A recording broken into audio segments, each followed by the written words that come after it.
நீ காலேஜ் போகக்கூடாதா, நான் தான் போவேன்னு சப்போர்ட் பண்ணான்ல, அந்த பையன் எனக்கு சப்போர்ட் பண்ண ஆரம்பிச்சான் என் தம்பி.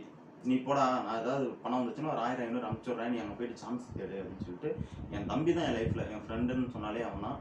ஏன்னா இதுவரையும் இப்போ நான் இங்கே இருக்கிறேன் இவ்வளோ தூரம் வளர்ந்துருக்கேன் காரணத்துக்கு அந்த காரணம் யாருன்னு பார்த்தீங்கன்னா என் தம்பி தான். ஏன்னா சாப்பாடு இல்லைன்னா நம்ம சென்னையில் இருக்க முடியாது, ஸ்டே பண்ணணும், சாப்பிட்ணும், நம்ம தங்கி தூங்கி எல்லாமே போய் ஆடிஷன்லாம் பார்க்கணும்னா அதெல்லாம் வேணும். பணம் இருந்தால் மட்டும்தான் நம்ம சென்னையில் இருந்து ஒரு விஷயத்தை பண்ண முடியாது. அது பண்ணது என் தம்பி தான். ஸோ இந்த இடத்துல அவனுக்கு நன்றி நான் சொல்லக்கூடாது. இன்னொரு பெரிய இடத்துக்கு போய் நான் ஜெயிச்சு காட்டினா தான் அது அவனுக்கு வந்து ஒரு பெரிய ஒரு விஷயமா இருக்கும்னு நினைக்கிறேன். நிறைய விஷயம் பண்ணிகிட்டு இருக்கேன், என் தம்பிக்கு வந்து தெரியும். ஸோ எங்கள் அப்பா போனதுக்கப்புறம் இப்போ அவன் தான் என்னை பார்த்துக்கிட்டு இருக்கான்.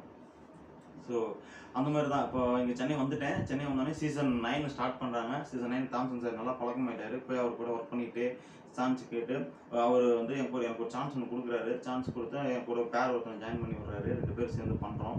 திடீர்னு ஒரு பையன், நாங்கள் 2 பேர் பர்ஃபார்ம் பண்ணுறோம். டாப் 10 கண்டஸ்டண்ட்டாக